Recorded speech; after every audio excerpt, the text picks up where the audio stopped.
नमस्कार दोस्तों, हमने पिछले वीडियो में मॉडर्न इंडियन हिस्ट्री में ब्रिटिश ईस्ट इंडिया कंपनी के बारे में डिस्कशन किया था। किस तरीके से वो भारत में अपना एंट्री करते हैं। अब कैप्टन हॉकिंस आते हैं, फिर कैप्टन बेस्ट आते हैं, फिर थॉमस रो आते हैं। सूरत में किस तरीके से और मछलीपट्टनम में किस तरीके से अपने फैक्ट्रीज बनाते हैं, और मद्रास में पहले 1639 ईस्वी में अपना एक प्रेसिडेंसी, अपना एक हेड क्वार्टर बनाते हैं। मद्रास प्रेसिडेंसी उनकी बनती है। अब इसी कड़ी को हम आगे बढ़ाते हैं। फिर क्या होता है कि इनको हुगली में भी धीरे धीरे व्यापार करने का एक परमिशन मिल जाता है। तो अब क्या होता है कि बंगाल जो होता है एक बहुत ही धनाढ्य प्रोविंस होता है। जो बंगाल रहता है बहुत ही रिच प्रोविंस रहता है उस समय, मुगलों के समय। अब बंगाल का मतलब सिर्फ बंगाल नहीं, आपका पूरा बंगाल आ जाएगा, आपका बिहार का कुछ आधा हिस्सा आ जाएगा, पटना तक का हिस्सा, उड़ीसा, झारखंड का इलाका, ये पूरा आपका बंगाल कहलाता था।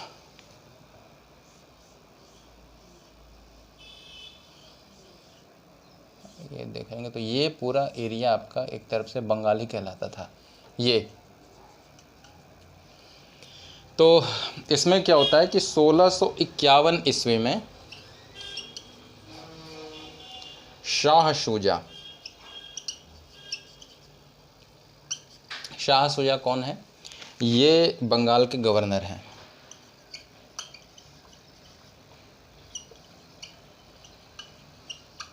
ये मुमताज़ महल और शाहजहां के बेटे भी थे, शाह शुजा। इन्होंने क्या किया कि अंग्रेज़ों को एक परमिशन दे दिया कि आप 3000 रुपया ईयरली दीजिए और आपको सारे फैसिलिटीज़ दिए जा रहे हैं। आप आराम, जो कोई भी आपसे चार्जेस नहीं लिए जाएंगे, ड्यूटीज़, किसी भी तरह का टोल टैक्स नहीं लिए जाएगा, आप अपना बिजनेस कीजिए।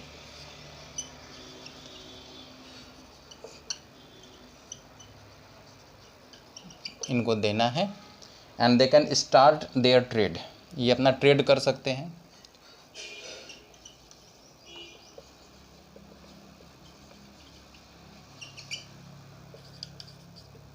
एक्टिविटीज़, कुछ भी और पेमेंट करने की ज़रूरत नहीं थी इनको।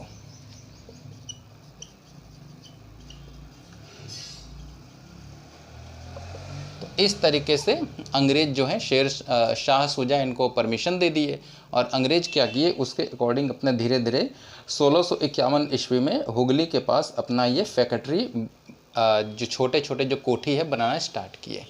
1651 में इस्टेब्लिश किए।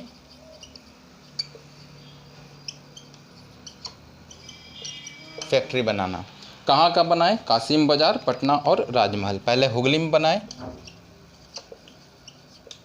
फिर कासिम बाज़ार जो बंगाल में है, पटना, राजमहल, इन जगह पे अपने धीरे धीरे कोठी बनाना स्टार्ट किए, फैक्ट्रीज बनाना स्टार्ट किए। अब क्या हुआ कि अब इसी कड़ी में हम सीरीज़ वाइज जा रहे हैं आपके पास। 1658 में आपके मेन जो मुग़ल शासक कौन बन जाते हैं? औरंगजेब। 1658 आपको डेट ये ईयर वाइज अगर चीज़ों को समझेंगे, घटनाक्रम को, तो आपको अच्छे से समझ में आ जाएगा। ये क्या करते हैं कि 1.5% जो होता है जजिया लगाते हैं किसी भी ट्रेड पर, किसी भी बिजनेस पर। कोई भी बिजनेस करेगा ये 1.5% इनको जजिया देना ही पड़ेगा। अब इस कड़ी में क्या होता है कि 1662 ईस्वी में, अब हम, ये तो बंगाल का आपका, ये तो अपना बिजनेस स्टार्ट किए, धीरे धीरे अपना कोठी बनाना शुरू किए, ट्रेडिंग कर रहे हैं। ये बंगाल का हो गया आपका। अब यहाँ पे आते हैं बम्बई की तरफ। काफ़ी बड़ा प्रोविंस था। 1662 ईस्वी में, क्योंकि अंग्रेज़ों की लड़ाई कहीं ना कहीं पुर्तगालियों से भी चल रही थी, इतना आसान नहीं था अंग्रेज़ों के लिए भारत में एंट्री करना, ट्रेड अपना करना, क्योंकि दो कंपटीटर पहले से थे आपके, पुर्तगाली और डच। उनसे लड़ाई भी चल रही थी। डच वाले वीडियो में भी मैंने आपको बताया है किस तरह 1667 में लास्ट में उनका ट्रीटी हुआ कि भाई आप हमारे इंडिया के ट्रेड में इंटरफेयर नहीं करेंगे।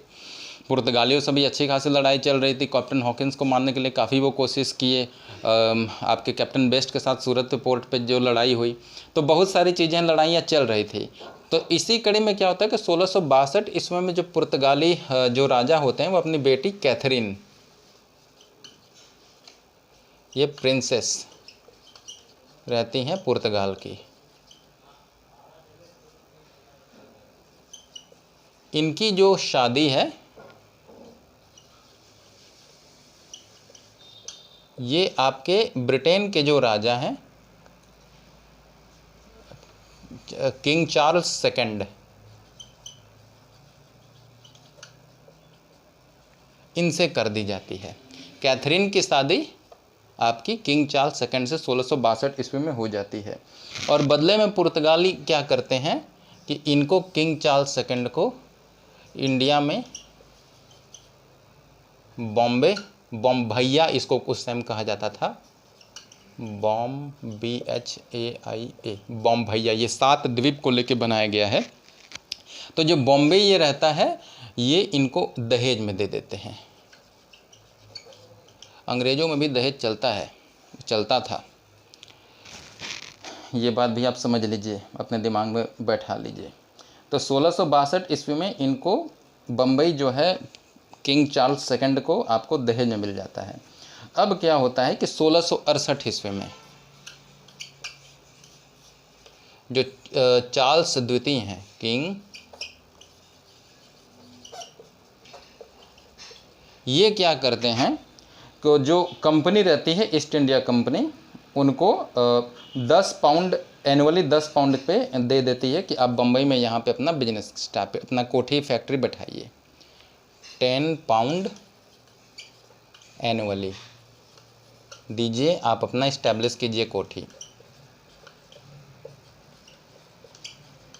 इस तरीके से अंग्रेज़ों को बहुत आराम हो जाता है। जो कंपनी रहती है उस टाइम वहाँ की ईस्ट इंडिया कंपनी नाम बाद में पड़ा, लेकिन आप ईस्ट इंडिया कंपनी बोल सकते हैं। पहले तो नाम अलग ही था आपका, government and merchants trading into the east, जो मैंने बताया था आपका, इस तरीके से काफ़ी लंबा नाम था। तो ये 10 पाउंड एनुअली में ये बम्बई दे देते हैं अंग्रेज़ों को कि आप अपना कोठी बनाइए, यहाँ पे ट्रेडिंग कीजिए। अब क्या होता है कि इसी कड़ी में लास्ट में 1687 में, पहले सूरत आपका था, यहाँ पे सूरत था आपका। अब 1687 में क्या करते हैं, सूरत से प्रेसिडेंसी को, हेडक्वार्टर को हटा के बम्बई कर दिया जाता है।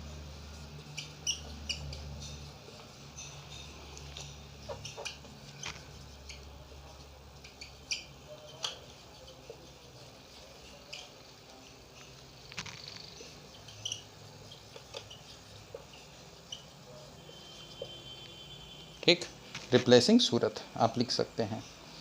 अब क्या होता है कि इसी बीच इनका कॉम्प्रोमाइज़ भी हो जाता है, एक तरफ से अंग्रेज़ों को काफ़ी टाइम मिल जाता है। पुर्तगाल के साथ तो शादी ही हो गई, दामाद बन गए ये। और डचों के साथ 1667 में क्या होता है कि एक संधि हो जाती है कि भाई आप इंडियन ट्रेड में इंटरफेयर नहीं करेंगे। हालांकि बाद में लड़ाई चलती है, लेकिन कुछ समय तक इनको आराम मिल जाता है, क्योंकि 1759 में फिर हुगली में फाइनल लड़ाई डचों से होती है और उनको वो खदेड़ देते हैं, बैटल ऑफ वेदरा। तो अंग्रेज़ों के लिए अब यहाँ पे एक तरफ से देखा जाए तो रिलैक्स हो जाते हैं, एक पीस टाइम इनका आ जाता है, किससे, पोर्टुगीज़ से और डच से। ये एक प्लस पॉइंट हो जाता है। अब समझते हैं अब यहाँ पे क्या हो गया कि अंग्रेज़ों ने अपना 2 प्रेसिडेंसी 2 जगह अपना सेंटर बना लिया। एक आपका हो गया यहाँ पे मद्रास का इलाका, ये पूरा मद्रास चंद्रगिरी के राजा से इन्होंने यहाँ पे लीज पे लिया था 12,000 के, छोटा सा गांव मद्रास, और यहाँ पे फैक्ट्री बना लिए। और यहाँ पे बम्बई। तो इसको थोड़ा अब आगे से अच्छे से समझते हैं। 1639 में मद्रास लेते हैं और इसको अपना ये हेडक्वार्टर बनाते हैं। और उसके बाद सेकंड ये प्रेसिडेंसी बन जाता है, सेंट जॉर्ज फोर्ट आपका वहाँ पे स्थापित करते हैं। फिर 1687 में आपका बॉम्बे, ये आपका प्रेसिडेंसी बन जाता है। ठीक, इस तरीके से 2 प्रेसिडेंसी आपके हो गए। अब समझेंगे बंगाल के बारे में, बंगाल किस तरीके से प्रेसिडेंसी बना। आपको ये समझ में आ रहा है इतना, आप इसका स्क्रीनशॉट ले सकते हैं।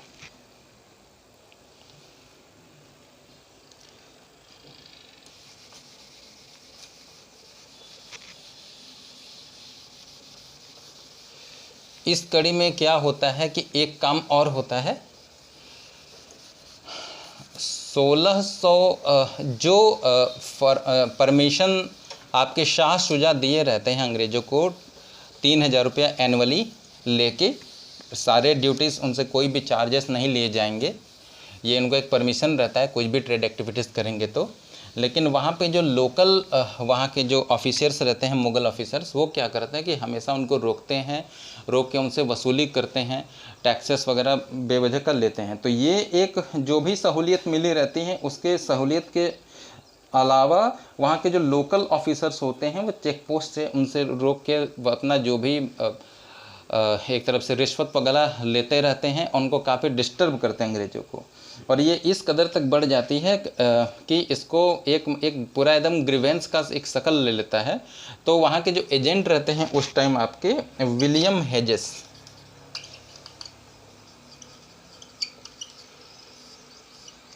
ये उस टाइम एजेंट रहते हैं कंपनी के, एजेंट भी बोल सकते हैं, कंपनी के आप गवर्नर भी बोल सकते हैं बंगाल में।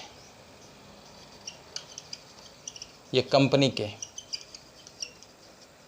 ठीक, कंपनी के रहते हैं। कंपनी की बात कर रहा हूँ। बाद में तो जब चार्टर एक्ट आता है 1973 के बाद, तो फिर डायरेक्ट ब्रिटेन के सर वहाँ के जो राजा होते हैं वो भेजते हैं। तो ये क्या करते हैं, ये वहाँ पे जाके एक वहाँ के जो मुग़ल गवर्नर होते हैं शाहिस्ता खान,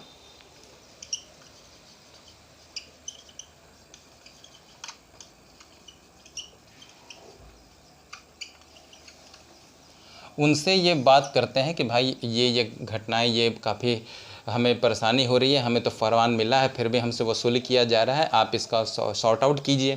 काफ़ी बड़ा ग्रीवेंस का ये शक्ल ले लिया है, लेकिन अल्टीमेटली रिड्रेशल नहीं होता है, जो कॉन्फ्लिक्ट का रिजोल्यूशन नहीं होता है, जिस काम के लिए गए रहते हैं वो काम नहीं हो पाता है। तो बदले में क्या होता है कि अंग्रेज़ों और मुग़लों के बीच इस रीजन में काफ़ी बड़ा मतलब की तरफ से लड़ाई शुरू हो जाती है, क्लैशेस शुरू हो जाते हैं। और इसमें ये होता है कि 1682 इसमें फाइनली एक लड़ाई शुरू हो जाती है। और ये 4 साल तक अंग्रेज़ भी कमज़ोर थे नहीं, जाहिर सी बात है, इतने दूर से आए हैं, ट्रेडिंग कर रहे हैं, पुर्तगालियों को भी एक तरफ से कहीं ना कहीं हराए ही हैं, झुकाए ही हैं, और डचों को हराए ही हैं। तो काफ़ी लंबी लड़ाई चलती है, 4 साल लगता है। मुग़ल भी कमज़ोर नहीं थे क्योंकि पूरे भारत में एक तरफ से कब्जा किए हुए थे। तो 4 साल तक लड़ाई चलती है। 1686 ईस्वी में 4 साल की लड़ाई तक के बाद फाइनली मुग़ल जो होता है इनको खदेड़ देते हैं वहाँ से। और इसमें क्या होता है कि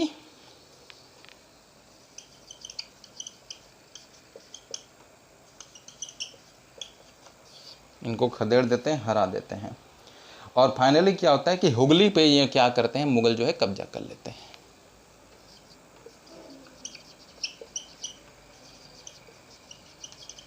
लेकिन अंग्रेज़ भी कम नहीं थे।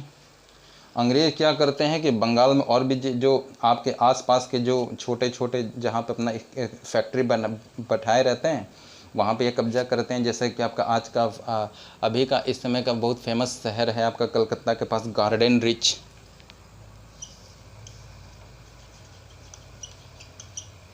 हो गया, बालेश्वर हो गया, ये आपका उड़ीसा में है बालेश्वर आपका, ये भी नदी के पास है। हिजली हो गया, ईस्ट मिदनापुर हो गया।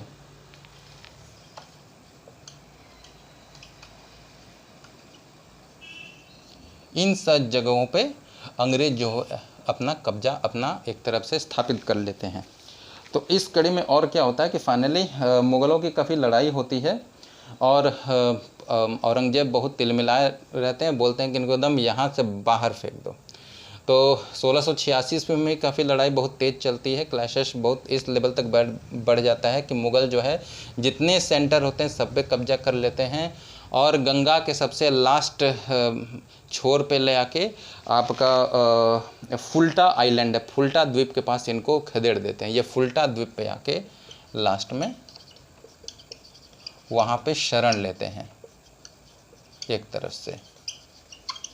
उस टाइम यहाँ के जो सेनापति आप बोल सकते हैं, उनका नाम जेम्स चार्डविक या कुछ ऐसे ही रहता है। फाइनली जो आपके जॉब चार्नोक हैं, जॉब चार्नोक, ये क्या करते हैं, ये देखते हैं कि अब तो हार गए, अब किस तरह मनाया जाए। अंग्रेज़ों की एक बहुत अच्छी खासियत होती है, किसी भी विदेशियों की, यूरोपियंस की, ये लोग जब देखते हैं कि चीज़ें हमारे हाथ से निकल रही हैं तो ये सीधा झुक जाते हैं कि भैया हमसे गलती हो गई, हमें माफ़ कर दो। और जब देखते हैं कि चीज़ें इनके कंट्रोल में हैं तो उसके बाद पूरा एकदम अत्याचार पे अत्याचार करना शुरू कर देते हैं। ये विदेशियों की, स्पेशली यूरोप से जितने भी आपके आए, बाहर से ट्रेडर्स आए, चाहे वो अपने आप धीरे धीरे जो भी अपने आप को इस्टेब्लिशमेंट किए, उनकी एक बहुत ही डिप्लोमेटिक जो पॉलिसी थी, बहुत ज़बरदस्त थी। तो ये क्या किए, अपने आप को माफ़ी किए, मांगने लगे।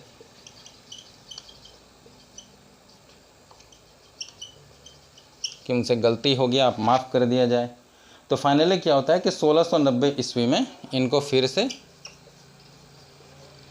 सुतांती एक जगह रहता है आपका, ये भी आपका कलकत्ता के पास ही मिलेगा, सुतांती।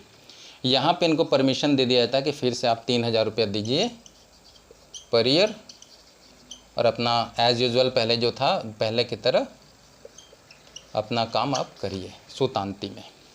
अब क्या होता है कि धीरे धीरे फिर जब परमिशन मिल जाता है तो 1691 ईस्वी में जो अंग्रेज होते हैं यहाँ पे फिर से अपनी छोटी सी फैक्ट्री बनाते हैं। तो ये हो गया दोस्तों आपका, सुतांती में फिर से ये शुरुआत करते हैं। 3000 रुपया इनको देना रहता है ईयरली, और उस 3000 रुपये में इनको ये रहता है कि आपके और कोई चार्ज नहीं लिया जाएगा। अब इस आपके सारे ड्यूज क्लियर किए जा रहे हैं, आप अपना ट्रेड कीजिए, पर ईयर आपको 3000 देना पड़ेगा।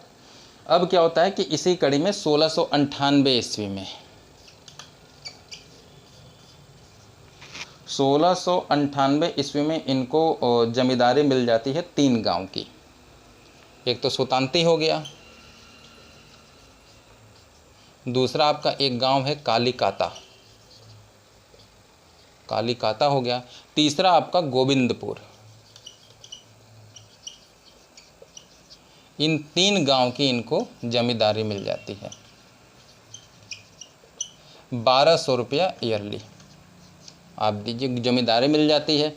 अब मिल जाती है तो ये क्या करते हैं, फिर धीरे धीरे वहाँ पे अपना फैक्ट्री अपना फिर से इस्टेब्लिश करते हैं, और कालीकाता में ये अपना पहला ये अपना एक किला बनाते हैं, फोर्ट विलियम किला बनाते हैं। ये 1700 ईस्वी में आपका बन के तैयार हो जाता है। अब जॉब चार्नोक ये जो गए रहते हैं, माफ़ी मांग के फिर से संधि करते हैं मुग़लों के साथ, तो इसको बनवाने में जॉब चार्नोक का ही हाथ है।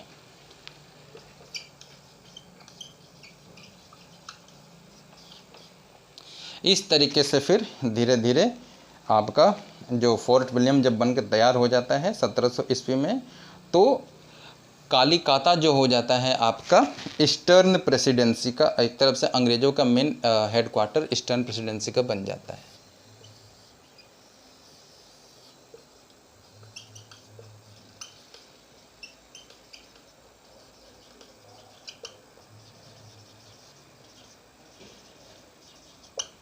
और इसके प्रेसिडेंट बनते हैं सर चार्ल्स आयरे।